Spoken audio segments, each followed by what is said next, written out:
안녕하세요. 으뜸성형외과의 통증의학과 전문의 오인덕, 영상의학과 전문의 신상욱입니다.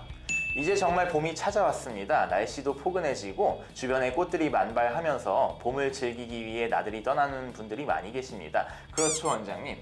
네, 저도 요즘엔 이 짧은 봄을 즐기기 위해 주말마다 어디로 나갈지 고민하고 있는데 이게 나들이를 다니면서 걸어 다니는 게 체력적으로 생각보다 만만치 않더라고요. 맞아요. 저도 한번 나가면 저녁쯤엔 다리가 아플 정도로 걷게 되는 것 같습니다. 그렇다 보니 대부분 주말에 나들이를 다녀오면 묵직해진 다리가 오랜만에 많이 걸어서 생긴 근육통이겠거니 하고 넘기는 분들이 많은 것 같습니다. 물론 저도 하루 이틀은 그렇게 생각하고요. 하지만 다리 통증 원인은 워낙에 다양하기 때문에 계속 아픈 것 같다면 병원을 찾으시는 것이 좋습니다. 왜냐하면 다리가 아프다고 해서 꼭 다리에만 원인이 있는 것은 아니기 때문인데요. 다리 자체가 아픈 경우일 수도, 척추 문제일 수도, 혹은 우리가 잘 모르는 혈관 문제일 수도 있습니다. 그래서 오늘은 다양한 다리 통증 원인들에 대한 내용으로 같이 이야기해 보려고 합니다. 종아리가 저린 이유가 척추 질환이랑 관련이 있나요? 종아리의 이상 감각은 다양한 원인으로 발생이 되고요. 주로 통증이나 저림을 호소하는 경우가 많습니다. 척추와 관련된 대표적인 질환으로는 우리가 흔히 디스크라고 부르는 추간판 탈출증, 그리고 척추관 협착증이 있습니다. 이외에도 지간신경종이나 족근관 증후군 같은 말초신경과 관련된 질환들도 있습니다. 종아리 통증이 척추 질환과 관련이 있다면 어떤 원리에 의해서 통증이 발생하나요? 요추는 5개의 척추뼈로 구성이 되어 있습니다.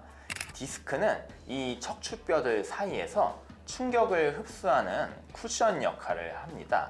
퇴행성 변화나 외상 등에 의해서 디스크가 찌그러지게 되면 안에 있는 수액이 외부로 빠져나가게 되면서 주위에 있는 신경들을 압박하게 되고 그 주위에 염증 반응이 일어나서 신경을 자극하게 되는데 이걸 우리가 추간판 탈출증이라고 합니다. 이때 허리나 허벅지, 종아리에 통증이 나타나게 됩니다. 척추관 협착증은 나이가 들어감에 따라 척추가 노화되어 뼈가 두꺼워지거나 뼈와 뼈 사이에 있는 인대가 두꺼워집니다. 신경이 지나가는 통로가 척추관인데 척추관이 좁아지면서 다리로 가는 신경이 눌리게 되고요. 이때 다리가 저릴 수 있습니다. 40대 후반부터 60대 중장년층에서 허벅지나 종아리, 발꿈치 뒤쪽에 시린 증상이 나타나거나 허리와 엉덩이에 통증이 나타납니다. 조금만 걸어도 다리에 통증이 발생해 걷다 쉬다를 반복하게 되고 허리를 앞으로 굽힐 땐 편하지만 뒤로 젖힐 땐 통증이 심해집니다. 하지만 전형적인 통증을 수반하지 않는 다리 저림이나 혹은 발바닥 저림이 있는 척추관 협착증 환자도 있기 때문에 이에 감별을 위해서는 저희 으뜸정형외과에 오셔서 진료를 받는 것이 중요합니다. 척추 질환에 의한 종아리 저림은 어떤 치료를 통해 개선이 가능할까요? 추간판 탈출증이나 척추관 협착증으로 인해서 종아리 저림이 발생한 경우에는 대부분 비수술적인 치료로 좋아지게 됩니다. 보통은 4주에서 길게는 6주까지도 저희가 보고 치료를 합니다. 가장 빨리 좋아지면서도 안전한 치료로 주사 치료를 하게 됩니다. 신경차단술이라고 부르는 것인데요.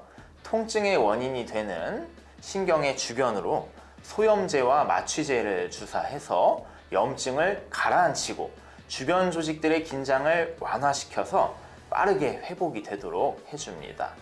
더 빠른 회복을 위해서는 체외 충격파 치료를 함께 시행하기도 하고요. 통증이 어느 정도 호전이 되면 도수 치료를 통해서 자세를 교정을 시키고 운동을 하는 방법을 알려드려서 앞으로도 통증이 재발하지 않게끔 치료를 하게 됩니다. 왼쪽 다리만 저린 상태에서 병원에 내원했더니 디스크 진단을 받은 환자의 경우입니다. 신경 차단술을 받았는데 전체적으로 찌릿함을 느끼고 주사 후 3시간 정도 지나서 오른쪽 다리까지 저려서 잠을 제대로 못 자고 있습니다. 주사 치료가 잘못된 걸까요? 라고 질문을 주셨는데 원장님은 어떻게 생각하시나요? 디스크가 터져서 흘러나온 수액이 신경의 어느 부분을 누르고 있느냐에 따라서 증상이 달라집니다. 왼쪽 신경을 누르게 되면 왼쪽 다리가 저리게 되고, 같은 왼쪽이어도 신경의 기둥을 누를 때와 뿌리 쪽을 누를 때 그때 증상이 미묘하게 달라지게 됩니다. 주사 치료를 했음에도 불구하고 시간이 지나서 오른쪽 다리까지 저리다면 신경의 기둥을 누르고 있을 가능성이 높고요.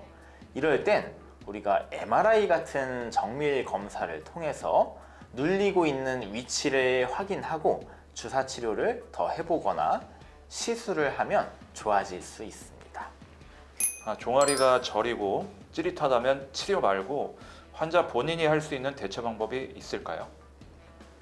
종아리 통증 및 저림의 원인이 척추 문제일 경우에는 누워있는 자세를 취해서 디스크에 가해지는 압박을 줄여주면 호전되는 경우가 있습니다.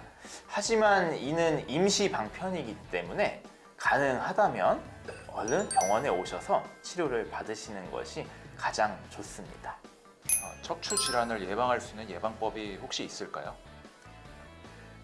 척추의 건강을 위해서 평소에 바른 자세를 유지하는 것이 중요합니다. 구부정한 자세를 피하고 앉을 때는 될 수 있으면 의자에 앉는 것이 좋고, 바닥에 앉거나 쪼그려 앉는 자세는 피해야 됩니다. 허리를 곧게 세우고 앉으면 나도 모르게 몸이 앞으로 구부정해질 수 있으니 차라리 뒤로 기대어 앉는 것이 좋습니다. 그리고 오래 앉아 있는 것보단 주기적으로 일어나서 몸을 좀 움직여 주시는 것이 좋습니다. 등 근육이나 허리 근육을 키울 수 있는 철봉이나 슈퍼맨 자세 같은 운동도 도움이 됩니다. 허리를 펴고 전방을 보며 걷는 운동도 꾸준히 하시면 좋습니다. 더 구체적이고 도움이 되는 운동 방법을 알려드리기 위해서 저희 병원에서는 전문 특수 운동 치료를 시행을 하고 있으니 오셔서 치료받으시면 많이 좋아지실 겁니다. 동맥 질환은 보통 허혈성 통증, 정맥 질환은 충혈성 통증이라고 합니다.